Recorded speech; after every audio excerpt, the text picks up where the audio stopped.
दोस्तों नमस्कार। कानूनी बातें बताने वाले मेरे YouTube चैनल में आपका हार्दिक स्वागत। और आज हम जिस विषय पे बात करने जा रहे हैं वो LLP यानी लिमिटेड लायबिलिटी पार्टनरशिप। LLP यानी सीमित देयता भागीदारी, इसका फायदा क्या है, इसके बारे में हम जानकारी लेने वाले। अब क्या होता है, व्यावसायिक साझेदारी अगर हम सोचने जाएंगे तो व्यावसायिक साझेदारी के रूप में असीमित दायित्व है, अनलिमिटेड लायबिलिटी, जिससे आपको पीड़ा होने की अधिक संभावना है। आपकी प्रॉपर्टी तक अटैच हो सकती है, यानी व्यावसायिक में शामिल भागीदारों की देनीदारियां उनके व्यक्तिगत संपत्ति तक बढ़ सकती है। किसी एक ने मिट्टी खाली तो बाकी दूसरों का भी प्रॉपर्टी अटैच होने वाला है।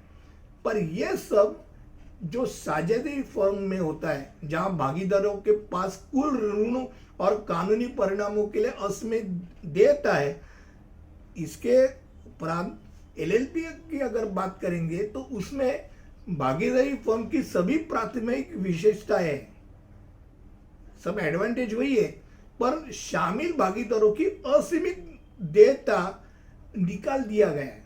वो LLP में वो खुद को एक अलग एंटिटी के स्वरूप में उसको माना जाता है, उसकी पहचान होती है। और LLP में एक सीमित देयता रहती है, यानी कहाँ तक रहती है, भाई मैंने कितना पैसा भरा है, उस पैसा जो भरा है उधर तक ही मेरी सीमित देयता रहती है। यानी मैंने 10 लाख का इन्वेस्टमेंट किया है, मेरे LLP में मेरा 10 लाख है तो 10 लाख तक ही मेरी जो लायबिलिटी है वो लायबिलिटी मेरे 10 लाख, नुकसान हो गया तो कितना होने वाला है ये मालूम है, 10 लाख ही होने वाला है, बाकी मेरे घर की प्रॉपर्टी अटैच नहीं होने वाली। ये चीज LLP में बहुत फायदेमंद होती है। अब LLP की कानून के तहत एक अलग कानून इकाई है, उसकी एक अलग सी पहचान है। साझेदारी फर्म में अपने भागीदारों के अलावा कोई अलग कानूनी स्थिति नहीं होती। यानी अगर देयता की बात करें तो LLP में पूंजीदान योगदान के सीमा तक ही सीमित है। साझेदारी में तो सब बोला ना मैं कि दूसरे अगर मिट्टी खाली तो इधर भी मिट्टी खानी ही खानी है। तो सीमित देयता भागीदारी का उद्देश्य क्या है, तो जैसे साझेदारी का होता है वैसा ही है।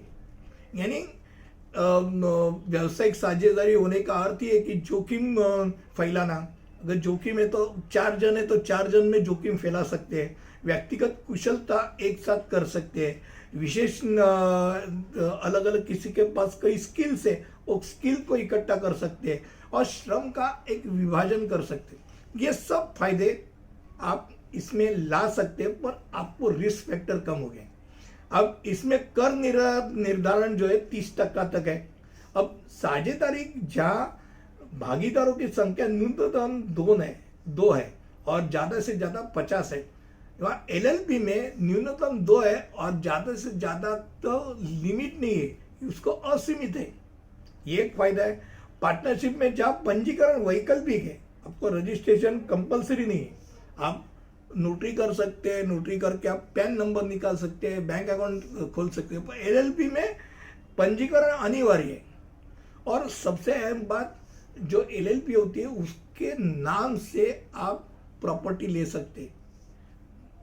साझेदारी अगर सोचे, पार्टनरशिप सोचे तो साझेदार के नाम पे वो प्रॉपर्टी होती है, लायबिलिटी उसकी होती है, प्रॉपर्टी भी उसकी होती है। आज आप अगर बिल्डिंग व्यवसाय देखेंगे तो बहुत बार ऐसा होता है कि मान लो ABC ने एक बिल्डिंग को निर्माण करने के लिए हाथ में ले लिया। अब मान लो दूसरा एक और प्रोजेक्ट आ गया, XYZ उसके लिए तैयार है पैसा देने के लिए, तो ए क्या कर सकते हैं, XYZ को एक साथ लेके LLP 2 निकाल सकते हैं और वो LLP 2 के तहत नाम वही और LLP 2 करके वो प्रोजेक्ट कर सकते हैं। अब होता है ऐसा है कि मान लो LLP 2 में कुछ गड़बड़ हो गई तो LLP 1 में उसका कोई परिणाम होने वाला नहीं है। यानी एक प्रोजेक्ट का घाटा नुकसान दूसरे को नहीं होता है। इसलिए बिल्डिंग व्यवसाय में तो ज्यादातर LLP होती है। LLP सबको समझ आती है, लिमिटेड लायबिलिटी पार्टनरशिप समझ आती है, सीमित देयता भागीदारी समझ आती है, पर क्या है इसका अर्थ, इसको क्यों उपयोग में लाते, ये आज का वीडियो का विषय था और मैंने आपके सामने वो रखा। मुझे लगता है ऐसे अलग अलग विषय मैं आपके सामने लाता हूँ और आपको ये अच्छे लगते रहेंगे। किसी और ऐसे ही अनजान विषय को लेकर आपके सामने आऊँगा। तब तक के लिए अनुमति दीजिए। धन्यवाद।